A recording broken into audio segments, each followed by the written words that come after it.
Good day, friends. This is Demola Awoyele, welcoming you to another life-changing episode of Leaders Arise. I'm sure today's episode will bless you and help you to be a better person in your endeavors. Leaders Arise is a platform where life-changing, practical leadership principles are being discussed in a way that will ensure that you get better in your life and endeavor. Today, I want to discuss something very, very important with you. I want to discuss with you on how you can develop your leadership capacity. But I'll begin by asking you. This is a question that always reoccurs wherever leadership is being discussed. And the question is, are leaders born or made? Can I get your response? Let me have your comments on the Facebook page where you are streaming from, or the MixLR platform where you are streaming the audio. Let me have your comment on the chat box, or if you're on YouTube, let me have your comment on the YouTube page. Can I go over it again? Are leaders born or made? I know this question has generated a lot of debates in leadership circle over the years. And like I've told you in our previous episode, I always love to be in the middle. That's one challenge I have. I don't like to tilt towards one or another. So if you want to ask me, Demola, are leaders born or are they made? I will say leaders are both born and made. What does that mean? Every leader you see today was given birth to. Am I correct? There is no leader that came straight from heaven without passing through the channel of the womb. So all leaders are born. Alright. I know what the proponents of that first part of the divide meant is some people are born to be leaders. So that's what they actually meant by that. Are leaders born? Are people born with leadership on their lives? And I'm sure we have made ourselves to think that, okay, some people are natural born leaders. Leadership flows in their DNA, in their gene, and what have you. Now, in as much as I will not dispute that, some people, they have the tendency to manifest leadership, all right, better than others because of their makeup, because of their DNA, because of their gene, wherever it is they came from and all of that. Because of their family. There are some families that are families of leaders. That's why you hear George Bush Sr., George Bush Jr. All right? So we are quick to believe that such people, they are actually born leaders. So that's the first aspect of the discussion. When we assume, when we believe that leaders, some people are born leaders. That is true. And that is not also true. That is true because some people, like I said, leadership seems to be in them. Just like music. Some people are born musicians. They are born with the talent of music. Yeah. But you know, that's not all there is to music. That's not all there is to leadership. And that will take us to the second part of the statement. Leaders are made. Because it's not enough for you to be born with leadership. or into leadership, it is very important that you develop yourself in leadership. And that's the focus of our discussion today.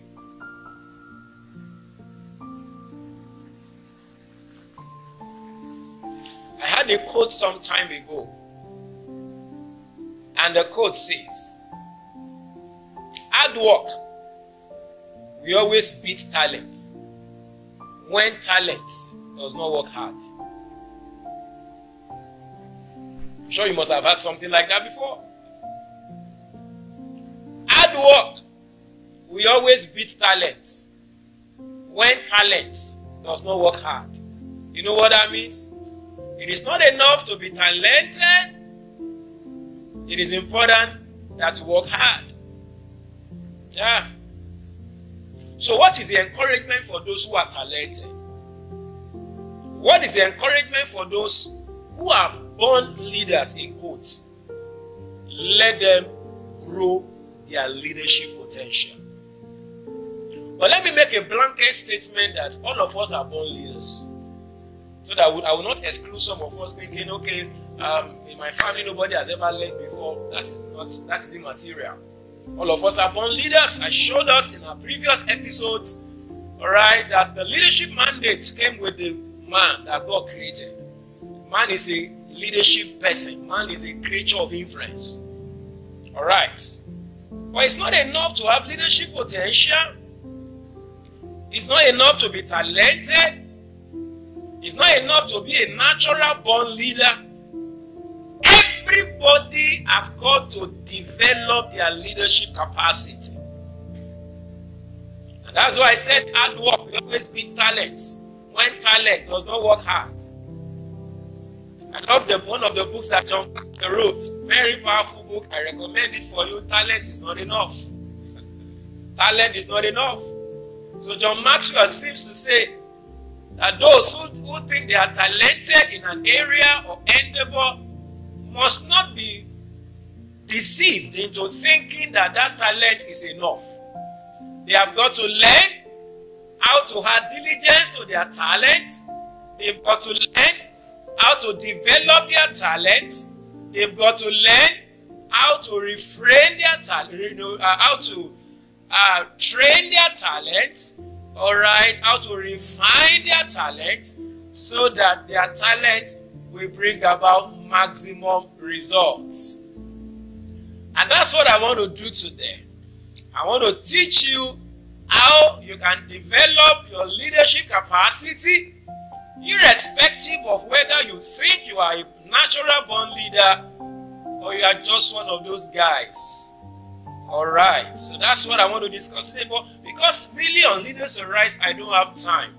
Alright, we are always pressed for time. So I will just have to focus on two things that will help you develop your leadership capacity. Are you ready to hear that today? I wish I have all the time. We deliberately make this session to be as short as possible so that you won't have to, stay for too long on the broadcast. Alright, maximum 30 minutes, sometimes less than 30 minutes, we should be done. Alright, so in as much as there could be several ways in which you can develop your leadership capacity, I want to focus on just two of them. Just two of them. I want to focus on number one, learning. Then number two, taking responsibility. Can I go over that again? How do I develop my leadership capacity? Number one, I must give myself to learning. Number two, I must give myself to responsibility. I'm sure you must have heard before now that when you stop learning, you start dying. Your leadership stops when your learning stops. Leaders are learners.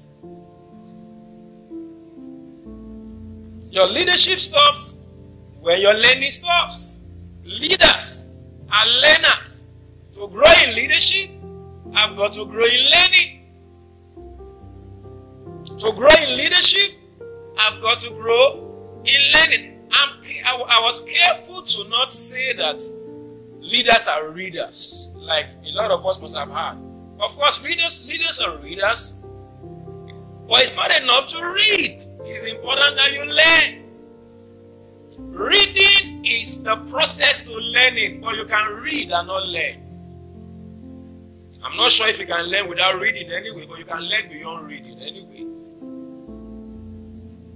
So how do I grow my leadership capacity? I must give myself to learning, because leaders are learners. When you stop learning, you stop leading. When you stop learning, you stop dying. So let's discuss for the next 5 minutes or thereabouts on the subject of learning.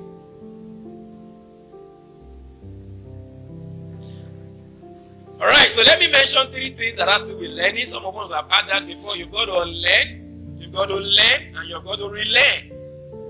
Let me say that again. You unlearn, you learn, then you relearn. Now, for some of us, our journey into learning begins with unlearning. What do I mean by unlearning? Getting out the things that you have wrongly learned. Myths. You have to be a choleric or a sanguine. If you need to be a leader, you need to unlearn it. It's a myth. There is no temperament that cannot lead. Leadership is not about your temperament. I shared with you during the last episode or some episodes ago. Alright, I shared with you the fact that you are not what you do as a leader. So in case what you have learned over time is that until you do something, you are not a leader. You've got to unlearn that. Yeah.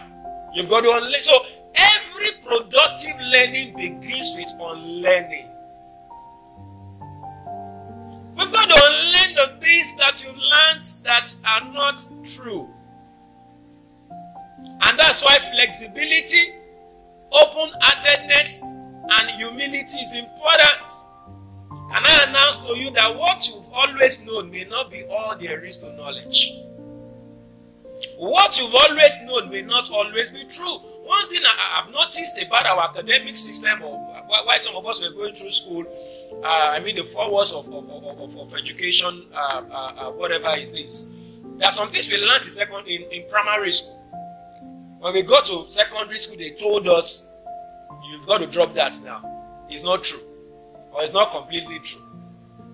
I'm sure you didn't fight your teachers. Sometimes you want to it's true, they told me this. Oh, calm down. Calm down. You've got to unlearn so that you can relearn. So it begins with unlearning. Are there things you have wrongly learned? Either from the society, in this side of the world, in this part of Africa, particularly in political sphere, they believe that once you are a political leader, you are supposed to be there so that people can serve you, or you are there for people to serve you. You must acquire this, acquire that. Leadership to them is about affluence, not about influence. So if that is the concept of leadership you have, that until I am a person of affluence, I am not a leader. You have got to debunk that myth. You have got to unlearn that theology of leadership. That is not about affluence, it's about influence. It's not about activity, it's about identity. It's not about serving, it's not about being served, it's about serving people. It's not about using people to grow my vision, it's about using my vision to grow and advance the life of people. So can I ask you today, what have you learned that you've got to unlearn? What have you learned? That if you want to rise fast in your career, you must trample upon some people. You must pull some people down if you want to go up. You must backstab people. You must do this, you must do that, you've got to unlearn that. So I need to ask you today, what are those things you have learned that you need to unlearn? Because until you unlearn some things, you have not begun the process of real learning. Real learning begins with unlearning. Alright? Alright, so the second thing is to learn. Alright, let me combine that with relearn, because what I mean by relearn is this: you learn and you keep learning. Alright, and that's what you know about a leader. A leader does not see himself as the destination of knowledge. He's open-hearted. Alright, they want to learn more. The wise man said in the book of Proverbs, he said a wise man will learn, alright, and will increase in learning. So what is that shows that you are a wise person? Alright, you keep learning. Alright, you keep learning, you keep learning, you keep learning, you keep learning. Alright, you keep getting better. Alright, you don't think that you have learned enough. Alright, so that's the first thing I want to talk about learning. Meaning, number one, you have to unlearn. You have to learn and keep on learning. You have to learn and keep on what? Learning. You have to learn and keep on what? Learning. So very quickly, let me go further on this subject of learning. Now, learning is all-encompassing. What do I mean? You must not be a stereotype as far as learning is concerned. You must not be stereotyped. You must be broad in your learning. Like I normally tell people, you have got to know something about everything and everything about something. If there is anything I emphasize to leaders, is the fact that you have got to be broad in your learning. I'm a pastor, full-time pastor for that matter, but I learn wide. I learn wide. I read wide. I don't say because I'm a pastor, or maybe you are an engineer, or you are a lecturer, or you are a whatever, you say this is my field alone. No, you've got to broaden your horizon. So I normally say this way: you are going to learn something about everything, and you are going to learn everything about something. What does that mean?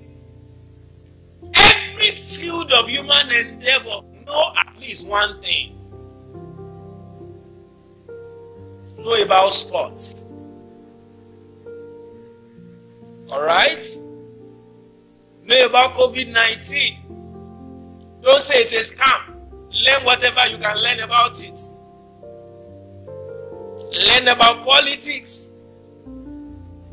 Learn about business. Now, I'm not saying you should marry yourself to all of those, but I mean, learn something about everything. Know something about everything. And know everything about something. And that's where specialization comes in. I'm a pastor, a teacher of God's word. That looks like my area of specialization. So I must be preoccupied with learning everything I need to know about my area of core competence. Is that clear? But that doesn't mean that because I'm focused about ministry, about pastoring, about teaching, then that is all there is to life. There is a blindness of focus. And that's one challenge about focus, about leadership. You want to just get lost in that narrow-minded view of life. Now, why do I advocate that a leader must learn something about everything? Because leadership, all right, is intrinsically about people.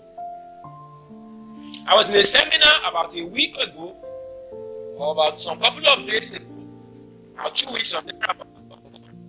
I can't remember. And the subject of that seminar did not relate with me directly. Maybe I would need it personally some couple of years to come, but it's not what I need now. But I had to attend the webinar rather. It was an online meeting conference. And I stayed, and it was a Saturday night. Can you imagine? I was to have a service on Sunday morning where I would preach. And here am I attending a webinar till around past 9 or thereabout, or past 8, about over 2 hours. I kept following, I kept learning. Now why? Because I'm dealing with people. I'm dealing with people. My church members come to me and ask some questions. So when I talk, when I counsel them, it's a product of what I've learned. But there's some engagement you can't successfully have with people if you are narrow-minded. Sometimes as a pastor, when I teach about business, I'm a businessman. Because I'm pastoring people who are going to get involved in business. Now, that doesn't mean that we invite specialists, we invite business moguls to teach people about business. But as a pastor, fundamentally, I should be able to at least teach my congregation about business, at least at that level. I should be able to counsel them. Alright? I should counsel them. I don't have to be a marriage expert to know about marriage. I don't have to be a businessman to know about business. I don't have to be a politician to know about politics. I don't have to be whatever. I just have to know something about everything. Because life is going to bring stuff to me that the wealth of knowledge, the broad knowledge that I have about stuff will help me to engage well with people and with life. So you've got to know something about everything and everything about something. And I will recoin it this way to say, you have to be generally special and specially general. You get what I said? You have to be what? Generally special and specially general. That's a football thought. Meaning that you are general and you are special. You are specialist at the same time. You are a specialist and you are general. I don't believe that the leader should stand up and say, you know me, this is my area. This is your area, quite alright. But that doesn't mean that when conversations about some aspect of life has been discussed, you are off point. Sometimes as a pastor, I go on evangelism. There were times I went for evangelism in a football viewing center. And when I get to those places, I don't begin by saying, let's open to John 3:16. I begin by asking them, who is leading, Man U or Arsenal? Because I know who is playing. I began to tell them, Man U have to win this game so that they will maintain their whatever. And that alone opens them up to want to listen to what I have to say. That doesn't mean that I must watch football every now and then, but I gather information. I learn.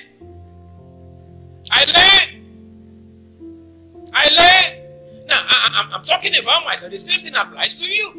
Because the things that give us access to people's life may be things that we may not have counted as important.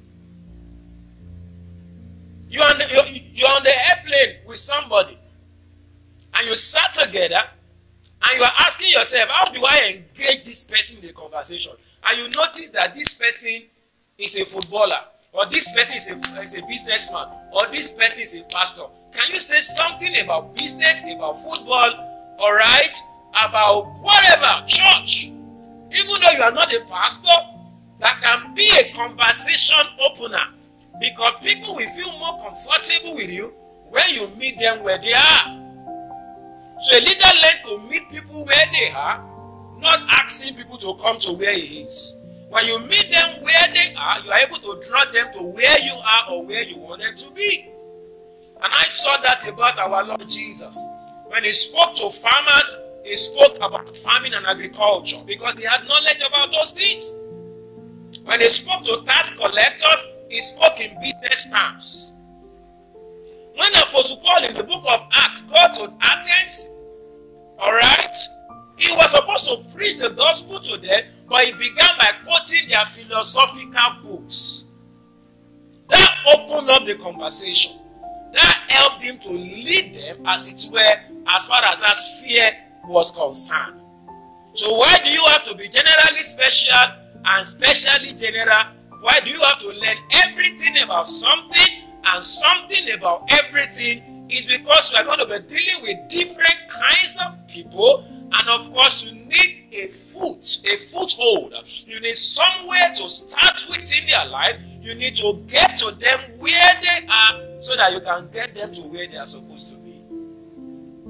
I'm sure that thought blessed you. That's the first thought or second thought about learning. So the third thought about learning before I go to taking responsibility is the fact that, alright, maybe I'll zero it down to studying, you got to study to learn and all that. But as a leader, you don't just study books. That's why I said learning is all encompassing. Some people, the only thing you know about them is books, like I have on my table. They read books, but they don't read people. So a leader reads books, he reads people. He reads situations and circumstances. He reads the world, studies the world. A leader can be in his office and be thinking, where is the world going? Where is business going? Where is ministry going? Where is education going post-COVID-19? You may not read that in the book, you are studying trend. You read people, you read things, alright? You read situations and circumstances. So reading or learning or studying does not start or end with books alone. You study books, you study people, you study the environment, you study yourself. Who am I? What have I been? What are my strengths? What are my weaknesses? When am I most active? When am I not active? What are my points of vulnerability and all of those? So when you read yourself or learn about yourself, you grow in leadership. When you study or read people, you grow in your being able to relate with them. The challenge that some of us are having with people in relationship today might be because you have not taken time to read them. Read your wife. Read your husband. Study him, study her. Study your church member. Study your boss. When I was still working secularly, I was perhaps the only or one of the few employees in my company that never had problem with my boss, my departmental head, because I studied him. When I got to that office, I studied him. What does this man want? What does he not want? Alright? So I began to pattern my engagement in that office based on the knowledge that I've had about my boss. So I never had one single problem with my boss. So you study your boss, study your employee, study your clients, study your business environment, study your congregation, study your pastor, study your member, study your parents, study your spouse. Study people, read people. Read situation and circumstances. All of those are going to enhance your leadership proficiency and they will help you to become a better leader. Why? Because you are a learner. And don't forget this before I leave this point on learning. Learning never stops. Learning never stops. You keep learning. You keep learning. You keep learning. Every day, learn something new. That can be your goal as a leader. Every day, you must learn something new. Oh, I wish I had time to talk more about this learning because learning is powerful. A leader learns, is fresh. What makes you fresh is the input and output of information into your system. It keeps you fresh. You are both inlet and outlets. Alright, learning places you ahead of the people you are leading. Because people are not under obligation to follow you until they see that you are followable. So when you learn, you are ahead in whatever field of endeavor. When you learn, alright, you are fresh. Alright, when you learn, you have cutting edge in whatever it is you do. When you learn, you know how best or better to do what you currently have been doing. Those are the advantages of learning. It helps you to become better in leadership or at leadership. Now, as I round up in the next couple of minutes, the second way to grow your leadership capacity is to take up responsibility. Yeah. And I want to define responsibility in two ways. Number one, response to ability. Then number two, responsibility. Can I go over that again? Responsibility is one. Response to ability. Then number two, responsibility. So let me discuss about the first one, response to ability. The truth of the matter is you've got a lot of ability on the inside of you. You've got a lot of potentials. You never know what you can do. You are much more than what you think you are. You can do more than what you think you can do. But how would you ever come to terms with what you can do, all right, if you do not take responsibility? So when you take up responsibility, what are you doing? You are responding to the ability on your inside. Yeah. Who tells you you cannot? Have you tried it? I will never forget my pastor that pastored me for 8 years. All right. I've been doing ministry in secondary school. I've not come to real church. All right. Do pulpit work in church. So my pastor gave me a platform one Sunday. He said, Brother Demola, we're going to take prayers for maybe 5 minutes. I said, sir, I cannot do it. He says, no, you can do it. Can you imagine? Not knowing that pulpit work is what I will now do for the rest of my life if Jesus tarries. Can you imagine? At a point in my life, several years ago, when my pastor said, go and take this for 5 minutes, I said, I cannot. He said, no, you can do it. Anyway, because he insisted, I ended up taking it up. And that began the journey of discovery for me as far as pulpit ministry is concerned. If I hadn't taken up that responsibility, I would never tap into that latent ability that is on my inside. So what is responsibility? Response to ability. Until you take up responsibility, the ability on your inside will be lying dormant. Can I ask you today very quickly, what ability are you going to respond to after this broadcast? Are there things that you have always been told to do? You say, I cannot. Like Moses, I cannot speak. I'm a stammerer. Come on, do away with your excuses. Take up responsibility. Respond to the ability on your inside. Whether it's a place of work, whether it's in family, whether it's in a local church or wherever. Because I've come to understand or discover that those who take up responsibility, their ability begins to get better. They begin to get better at what they do because they make themselves available.